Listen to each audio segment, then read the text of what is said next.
all the things, whatever problem is going on. She knows how to talk to people. And somehow she has that magic.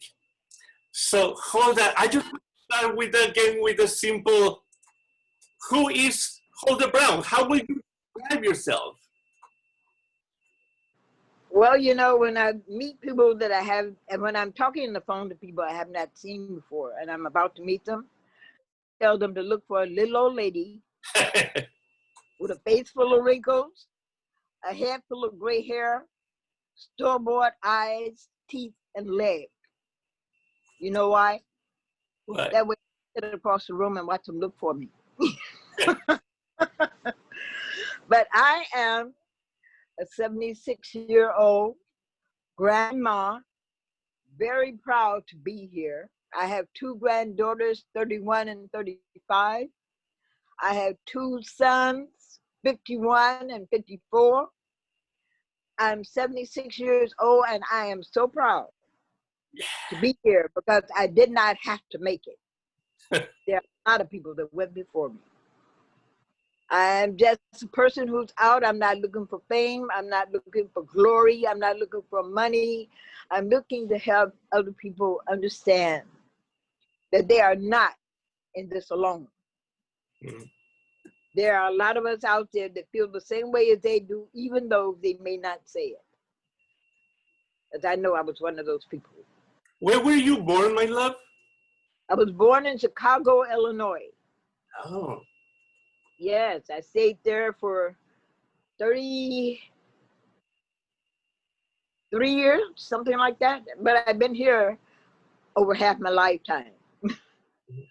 So you come from a large family, or? No, as a matter of fact, I have one sister that's a year and 3 months younger than I am. However, my mother had 20 brothers and sisters. And from what I understand, my dad had 8 or 9 brothers and sisters. So yes, I do come from a large family. Okay. One of the many reasons that I thought it would be very interesting for many of us to hear also Hulda's story, because again, for her to be one of the HIV long-term survivors almost 30 years, I am very curious to know how did it happen to her and the problems that she had. And we can talk in these issues about of how even in these times, still women sometimes are not considered many times on studies and things like that. Or we're gonna talk about race, we're gonna talk about many things. So Hulda, we're gonna do kind of a big jump and ask you kind of like straightforward. How did I get it? How did it happen to you? I was digging through trash cans, looking for aluminum cans and plastic bottles for recycling. Someone had left a plastic grocery bag in the garbage with needles in it. Wow. I got stuck. Wow. At that time, they had the campaign out, "Don't needle your garbage man." Well, I guess I was the garbage man that got needled that day. I waited 3 months because both of my sons were in the service. Yeah. And the thing is, I was not concerned about myself at that particular time. I was concerned about my boys. All I wanted was for them to come back home safe. That's all. They both came back with PTSD, but they both have all of their limbs and everything. But I didn't care. So I let it manifest for 3 months. But when you got stuck with a needle, did you know already about I didn't know anything at all HIV. Nothing. All I knew that it was supposed to be a gay, white man's disease. And that did not apply to me. I didn't know where to go to ask. I didn't know if there was any services, much going to look for any services, so I didn't go for help for myself. Wow. Went to the doctor, I had my lymph nodes all around my neck were all swollen. Wow. Finger had turned black and I couldn't even bend it anymore. I didn't care. All I cared was I was looking out for my sons. That's all. I parked a chair in front of the TV set. That's all I did. Look at TV and hope to convince myself I saw my son. So how did you make yourself go to a doctor or to find out what was going on? My lymph nodes swole. I started having diarrhea. I started having sweats. I started having problems. So I went to a doctor to find out what was going on. When I got to the doctor, I went to, I don't know if it's the nurse or the nurse's aide, that's the highest, but I went to one of them. So she took me to the other. She said, what do you think this is? They looked at me, they said, well, looks like AIDS to me. Call back in 2 weeks. We'll tell you. 2 weeks I called back over the telephone. They told me, you got AIDS. Come in for medication. They started out on AZT. No, I thought these were. I'm sorry, my love. Okay. They started me out on AZT. At that time, I had a 10-year spinal injury. And the AZT works against your bones, from what I understand. So of course that was not helping me any. And then it was massive doses of AZT, 3 times a day. I was taking approximately 28 AZT pills per day. So that I'm supposed to be maintaining to keep myself alive and healthy. What I did not know that at that time it was detrimental to my health. Yeah. It was working against me and not for me. Did you keep it for yourself? Were you able to tell somebody else about it? My sons being in the service, I wanted to tell them, but my mother did not want them to know. My oldest son calls in and she took the phone from me and hung up so I wouldn't tell him. Wow. My youngest son came home on leave at that time. And I told him, my mother did not accept me. My sister did not accept me. But my sons told me, I don't care what you got, you can still cook for me. Loving them. Those are my boys, those are my babies. I don't care what anybody says, they still got to fight this mama. Yeah.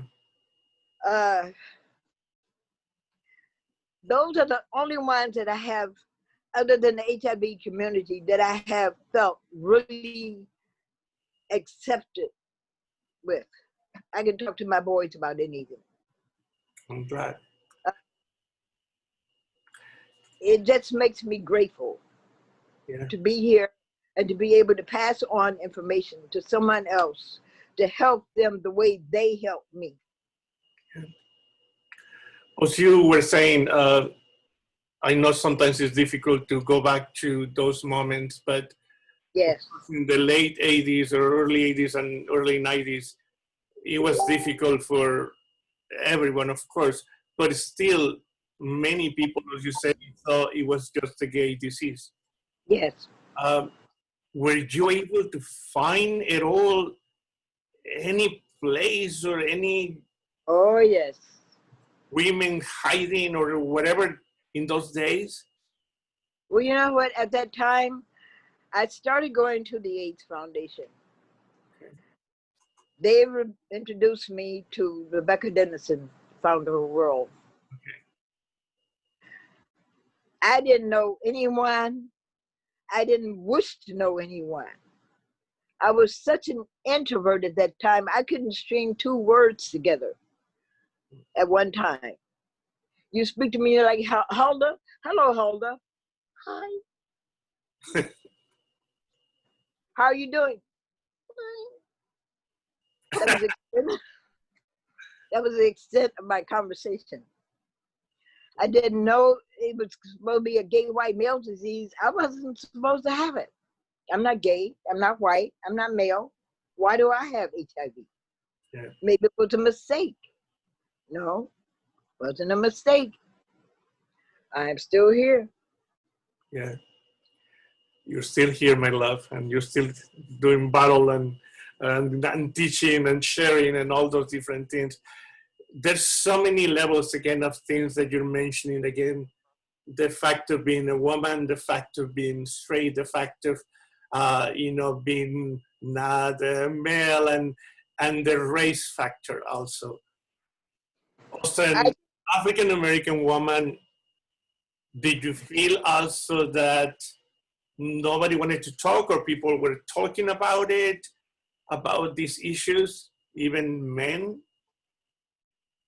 Oh, you know what I felt at that particular time?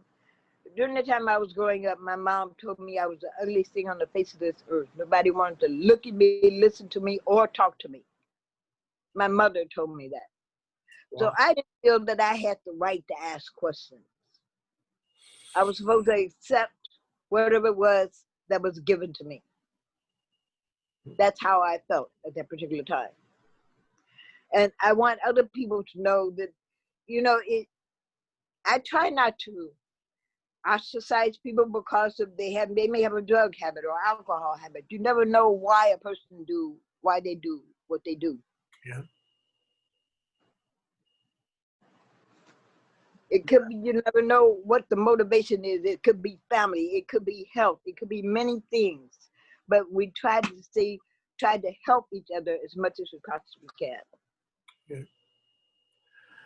I think many people sometimes also we forget and don't talk about, excuse me, sometimes I get a little bit, about also the role of a mother in all this pandemic.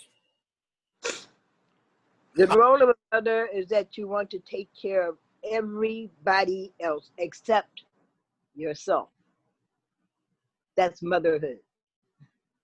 It doesn't matter what you have, but you got to take care of that person over there first before you take care of you. What I have learned during this time that if you don't take care of you, you can't take care of them. Yeah.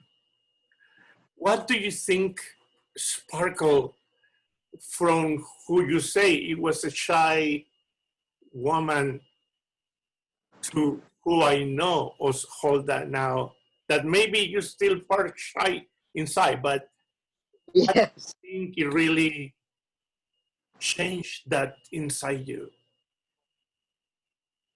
I felt that I had to.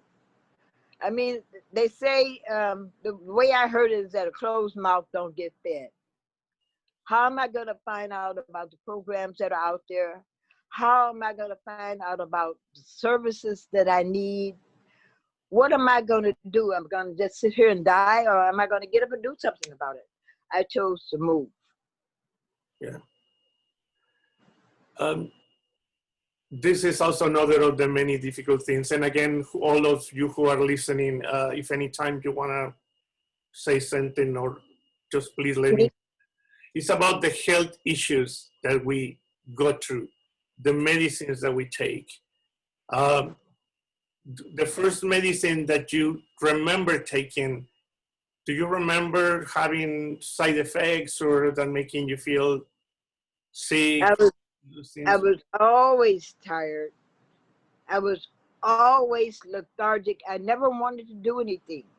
And it could be, I think it was partially because of the HIV diagnosis at that time was a death sentence. And we figured that we weren't going to live long anyway. But the medication, it takes, AZT, I think, takes a toll on your bones. I already had a spinal injury of 10 years where I could have been paralyzed from the neck down. I was trying to lay as low as possible. I didn't want to catch anything, and I didn't want anything to catch me. So. Yeah. Does there has been any other health issues that have got you through all your journey of HIV?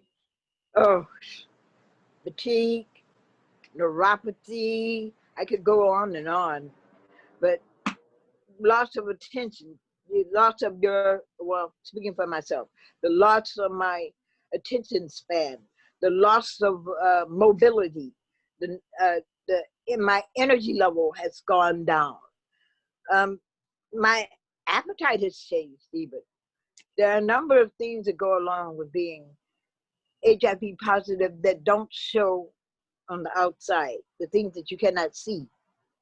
People can't look at you and say that you are ill. I want to remind you again that all these people that you have with us today are here for you, my love. If there are any questions anyone wants to ask, feel free. And I wanted to remind you of that because you give a lot to many other people all the time. So I want to get a little bit also in the matter of, because you also, I am lucky to know, I think it's your nephew or your, I think you met both my son and my nephew. I think I met them both. And you are very familiar with issues in regards to mental health. Yes. I want to talk first about your own journey in mental health and what you feel when you are in your darkest moments and when you are super holder. In my darkest moment, I feel that why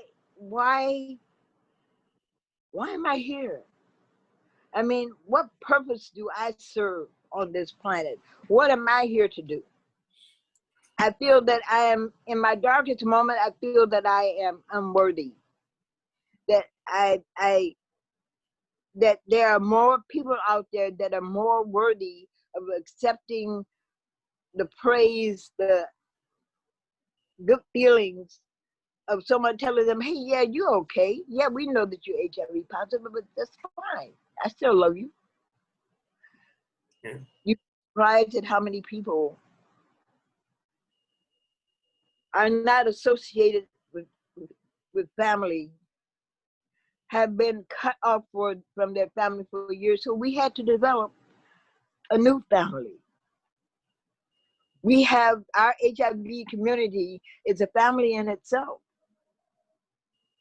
And with the many young people that are coming into our family, we have to be able to teach them how to get along, with not only with one another, but with others.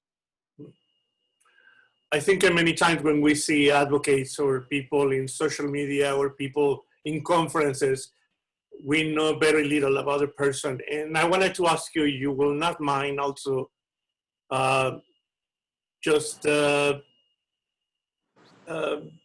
you will not mind sharing a little bit about in your family, the mental health issues that happen in part of your family? Or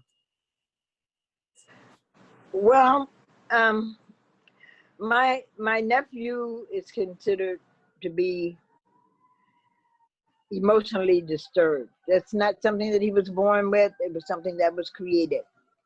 You see, but I was born in 1944. That's a year before the baby boomers. So means that I was born in the silent generation. My generation was called the silent generation, the don't ask, don't tell generation. If you have a problem mentally or physically, you keep that to yourself. So this young man, he's been in group homes. Well, I almost said the child, but the young man is 50 years old now. He's been in group homes. He is maintaining himself. He is getting out and about, and he can, well, with help, take care of himself. yeah, We have a very close relationship with him. Am I wrong? No, you are not wrong. And as a matter of fact, he tells everyone I saved his life. I don't know how he knows why he says that, but Yeah, maybe in some way I was thinking that's what connects you also with when you see, because I can see you. By the way, one of the places that I met Holda right here is in a place called Catherine's House. And Catherine's House is this place that take people in retreats, or at least we used to, but we're trying to push for this to happen again. And they would take people to these retreats, and many times, of course, it is what it is. Some of these people will be down from a trip in drugs or homeless or different things. And that's when I have seen Hulda again sometimes, how to deal with these people that sometimes they don't want to talk or communicate. How did you do it? Like, I mean, because as many of you guys know present when you're in drugs and everything, many times there's people that get aggressive and you know, and they get really complicated. Yes. How do you put yourself in that place that I know it's gonna be okay? You know what? The thing is, I've been where they are. And sometimes you got to lean forward and fall into the next step. Sometimes you have to approach the people gently so that they have them, so that they can understand that you're not against them. You're trying to help them as much as you can. And I'm always willing to give a hug. And a lot of times that's what people need. I mean, they're out there for a reason. They're out there because they have a problem, or they have something is wrong with their health. Something is wrong somewhere. Mm. What they need is love. That's what I needed. And I can only teach them what I know. Yeah. You'd be surprised sometimes when you sit down and you talk to people, you'd be surprised at where they're coming from, where they came from. I've talked to engineers and doctors and to lawyers and councilmen and, you know, and drug addicts and people who were just homeless on the street. But some of those people that were homeless on the street were engineers and doctors and lawyers. Yes. I have to say also that the magic of Hulda, if I can say it that way, is not only that she knows again how to sometimes talk to people, but she also knows how to say enough That's right. or you're gone. Oh, In many of these retreats, I mean, or these places, sometimes you have to really also be strong. yeah, yeah. And you do it without also even being angry or aggressive. Somehow you just like, Stomp. I call that's my stomp. That is my stomp. If you pay attention, one person in a room, you can be in a room crowded full of people, and one person stomp, you don't hear them. Nobody hears a word, but let the whole room stomp. I, Just that. I really, again, I admire you that what you're here, I guess, for many reasons. How did you, what would you say all these people about all the advocacy that you do in so many different places? I don't even know how you do it, because can you say a little bit about the organizations or places that you're involved at this moment? Well, let's see. Where am I involved? I'm vice president of Kuan Yin Healing Arts. Kuan Yin is a place for acupuncture and healing arts, for the ones that don't know. Okay. I'm involved with WORLD, which is Women Organized to Respond to Life-Threatening Diseases. Mm-hmm. I'm with the Senior Disability Action Network, the Aging and Elderly Committee, the Senior and Aging Committee, which are not the same thing, they're different places. Yeah. I'm involved with AIDS Africa, Project Open Hand, Dante. Wow, and so many I can't remember them all.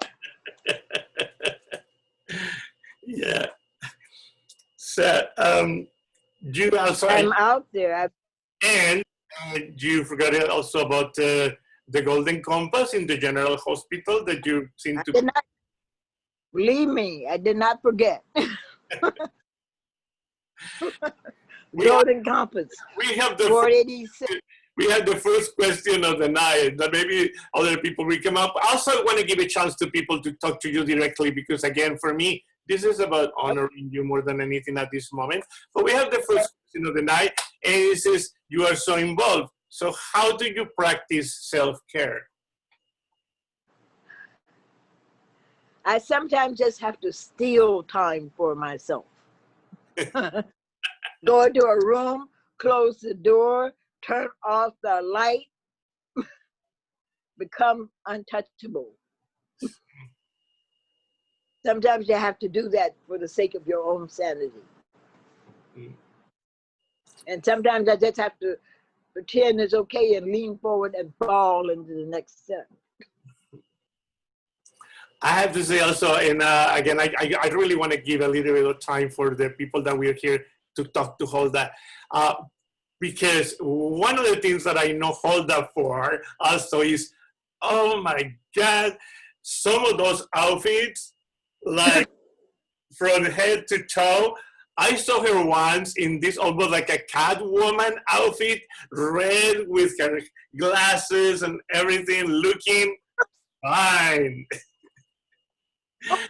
Now, what would you say about your clothes? What are the clothes for you? Chicago style. You know, Chicago style, they got to be suited and booted. Got to have that Sunday hat on, you know, the Sunday go to meeting clothes. Some of y'all know what I'm talking about. I love, what do you think Huldah, a kid, will say this Huldah? Huldah the kid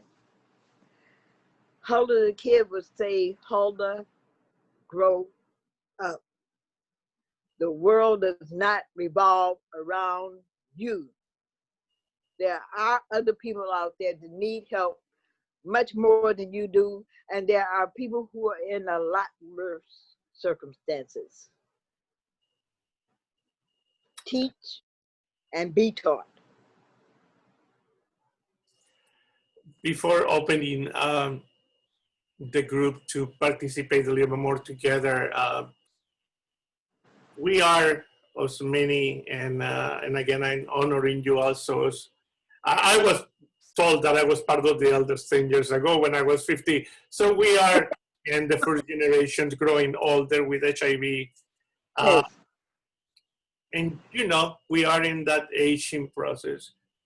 Have you, gosh, and maybe I'm just getting into a whole different conversation that might take other 5 minutes, but racism, women discrimination, and now ageism. How do you see elements in your life, and how do they been affecting you, and how do you see the way that people look at us old elders? Well, you know what? I consider life as a series of stages. I mean, like the stage of going from babyhood to toddlerhood, and toddlerhood to young to childhood. And you know, at this moment, I'm transitioning from adulthood to seniorhood. Life is a series of stages. So, wait a minute.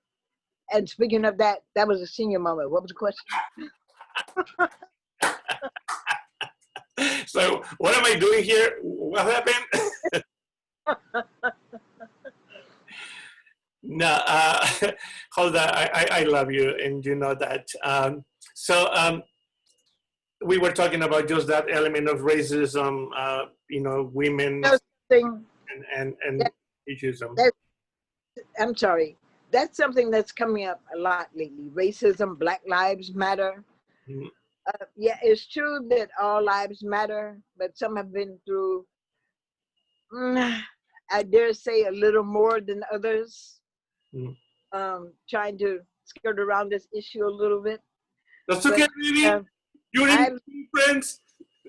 I lived through the civil rights era. I'm living the civil rights era again. We are fighting for the same things now that we were fighting for 50 years ago. Yeah. During the time of Martin Luther King and, you know, all of those people. What I see is that we are all, no matter what our race, our creed, our color, our sexuality, our nationality, we are all human. And if you cut us, we all bleed red. Yep. There you go. Do you know, if you don't mind, we have Harry that he seems like he would like to say something or talk to you. So Very good. I thought you were going to say something, Harry. Okay, I was just putting, yes, I agree with her. But since you called on me, I will take just a couple of minutes. I don't have any questions, anything, Hulda. But I know you because we did the Golden Compass things and honor Yes. experience and all that. And I've been around you so much. And I've told you this before, and I just want to underline it again today. I'm just, you know, I was born in 45, so we're not that far apart in age. And everything you've talked about is right on for everything that has gone on for me too, except the mother part. I've never been a mother. But I'm just so like, you know, honored. I mean, I don't hold you on a pedestal. I'm not afraid to talk to you, any of those kind of accolades Thank stuff. you. But it's such an amazing story that you have. And I've been touched hearing it every time I hear it. And I just love you so much. And I'm so, so effing grateful that you are here and I have gotten to meet you and experience you through the last few years. It's been a guidance for me as to how to behave. But, you know, it's been an honor for me to know you. Love you, Harry. I would love to hear also, again, a little bit from your family here, if they don't mind. Danielle? Where is she? I can see her beautiful smile. I had to unmute myself. Hello. This beautiful Hi, face. Dan. Or Hi. I'm sorry, I didn't hear your question. something about this beautiful person, or secrets. I don't have really secrets. I just want to say that my grandmother is absolutely my inspiration and has always been. She is my stepfather's mother, and I really got to know her and spend a lot of time with her when I went to school in San Francisco. And she's always been my rock. And what I love the most about her is that she's helped me to love the most unique and awkward things about me, because she just embraces just so much of what is genuinely beautiful. So I always talk to people about her. I work in healthcare and supporting people who are going through, crisis health situations. And I just always tell my team, people who matter most, provide that love and that they give to you, wanting to be able to give that to them. And so she's my day in and day out inspiration. Just so happy to see her and to hear all that I say about her, because I know that. Like, I know the really ambitious side of her. I know the really silly side, and playing video games with her and hanging out and playing, making puzzles together and going to thrift stores. And yeah, she is that beautiful gem that you pray that you happen upon. And I'm just so blessed to have her in my life. Thank you. Thank you. Wow, I love you. Family, we should never forget when we go to the groups online and we go to a conference and things like that, that we're looking at mothers, grandmothers, brothers. We should never forget these things. I'm having in front of me right now about like 5 or 6 beautiful women, powerful women that came to be with you, Hulda. We have Nicole from Hawaii. Nicole, would you like to say something all the way from Hawaii? Sure. Hold on. I don't know if you remember me from the Iris Center days or Kuan Yin healing art. Yeah. It's been a really long time. Sorry? Yes, I gotta stop aging. Yes, of course. Yeah. And when Jesus put this thing online yesterday, I was like, Hulda, she's still with us. This is so amazing. Because I left the Bay Area about 10 years ago and kind of dropped out of a lot of things there. But it's wonderful to see you thriving, and you look exactly the same. You don't age at all. Oh, So youthful. And yeah, I just remember in those days, it was before meds, really, 93. yes. And Yes. it was like, are any of us going to make it? I remember it was a big room at the Iris Center with lots of beds. And I think the acupuncturist there was Anju, who I still see and get herbs from. And we are Yeah. like this. I trust her more than any doctor in the world. Anyway, Wow. yeah. You gotta talk. Yes, yeah. So it's just such an honor to see you and thriving. And I myself could go on and on, lots of health stuff, but I'm here and I'm feeling just really grateful for Aloha time. to Hawaii. Aloha. Aloha from Maui. Yeah. Voice a little bit too. Yes. Miss Hawaii. Wow. Thank you. Rebecca Denison, will you say something to Miss Hulda, please? Oh my. Sorry. Yeah. Go ahead, Nicole. Hulda, I think we've known each other 28 years, and I just love you so much. That for those, some have heard the story and some haven't, but the first time I met Hulda was World's second retreat, I think, and she rented a van, and she was my co-pilot navigator person. Because I handed her the directions and said, you know, you're in charge. And I had never met her before, and she was the quietest person I'd ever met in my entire life. I think she said 10 words in 3.5 hours. And so now when I see you just speaking your mind and advocating on behalf of other people and taking care of other people, it's just so wonderful to see you use your voice, and you've just brought so much love and comfort and inspiration to so many people. And I love you very, very, very, very much. Wow. And thank you for all Thank you, Rebecca. This was my start right here. Thank you so much. We're getting close to, I mean, it's again, we have certain amount of time right here. Is there anybody else that would like to just say a little memory or anecdote or something? You know, it's otherwise, again, we can end with a few questions right here. Hold on, we are. Sharon has her hand up. Who did? Yes. Sharon, this. Miss Holder, I remember we went on our retreat where I'm up in Lake County, and when I heard you speak, and I remember a person told me when somebody elderly talk to you, then they see something in you, then you just stop and listen to what they have to say because they find something interesting in you. That's why they speak. And when I heard you talk that day, I was so captivated. And I asked you to take a picture with me, and you did. And ever since that day, the little talk that you did, it just made me want more. And that's why I've been with World. And really, yes, because of you, Mr. Nisha, y'all just was so inviting.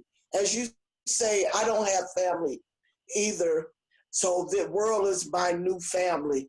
And I want to thank you for having your arms welcoming me to the program and being your friend.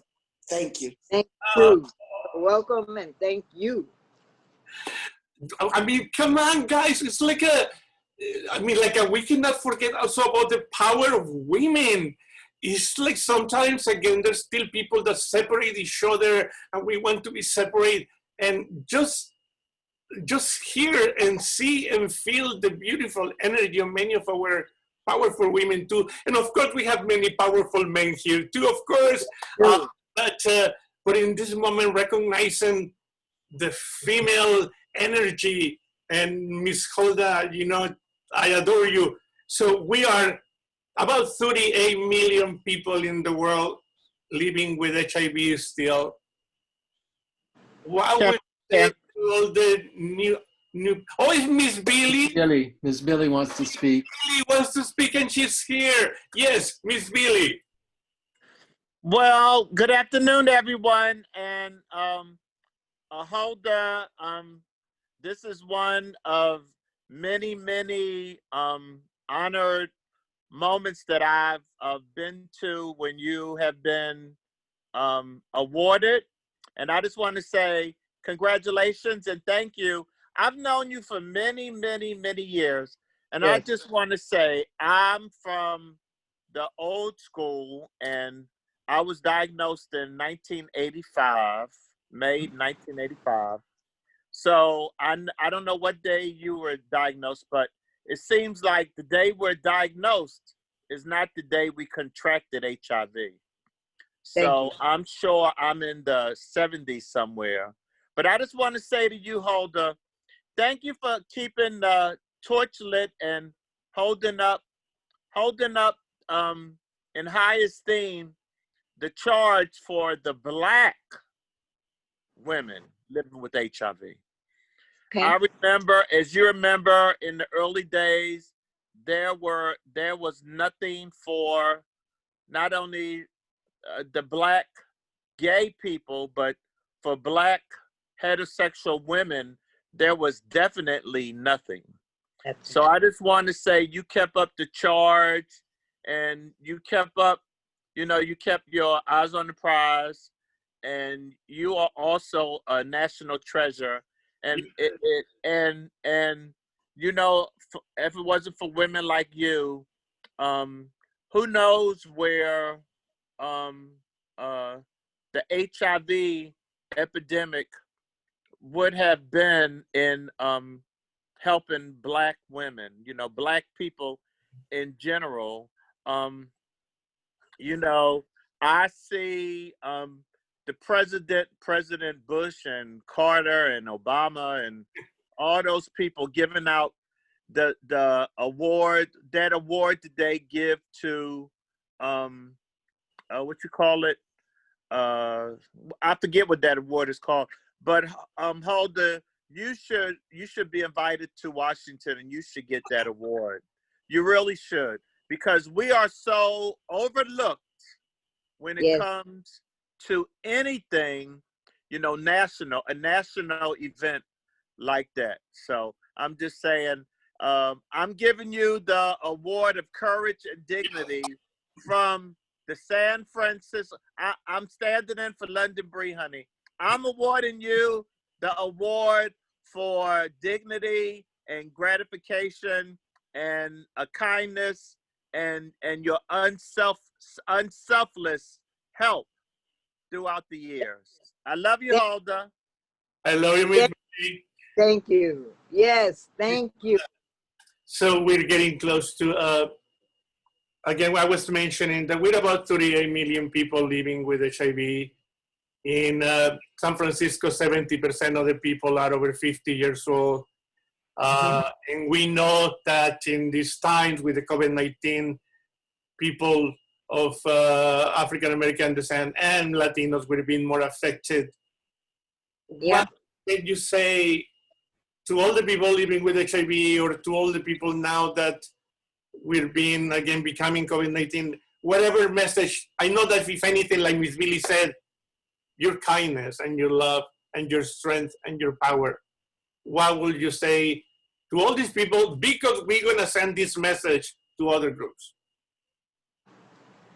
I would say keep on living. Don't give up.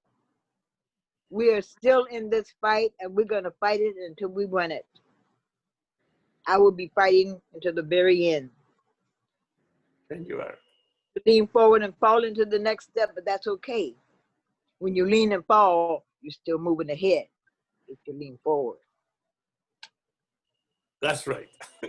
Thank you so much. I feel as though today should be national. We should shout it out. Today should be the Holder Brown Day. Why not? Until we make it unofficially as Holder Brown. Today is your day, girl. Thank you so very much.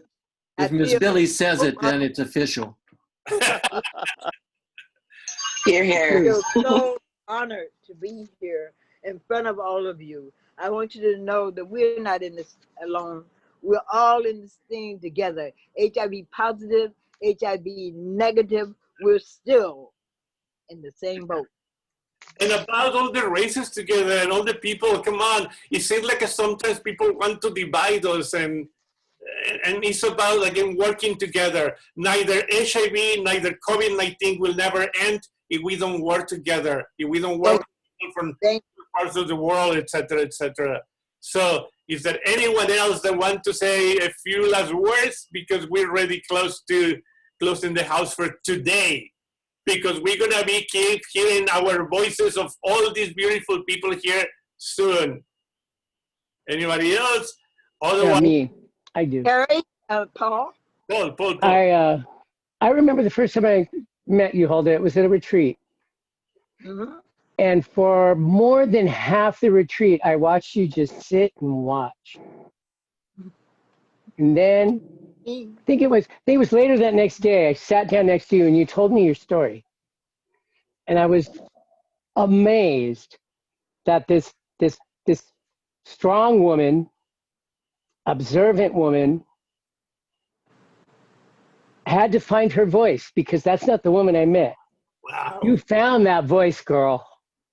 Thank And you. and it inspires me, and it always has inspired me to continue to speak out, to tell my story, because you don't know whose life you're going to affect or change. That's right. And yeah, so I just had to share that. And you're going to be in my movie, right? You're going to be in my movie? I sure will. Right. I don't know which one it is. Find out. So, Yes. again, this was the first, in some way, event, if you want to call it, from the HIV long-term survivors group. But more than anything, it was just about, again, honoring one more of our people right here. We should not wait until somebody's gone to start talking about how beautiful or how wonderful somebody else. You know, right now, so many, and I know many of you, and so many people always doing so much without a salary, without, without nothing behind. I know so many people doing a lot of work. So I just want to recognize that and love you guys, and just keep in touch, and let's keep working on this. And Ms. And Holden, thank you, Jesus, for everything you do, because you don't stop working either. thank you. Ms. Holden, I adore you. I love you. And hopefully I keep working with you and get doing things with you always, and keep checking in each other. Love you all. Okay. Bye. Thank you all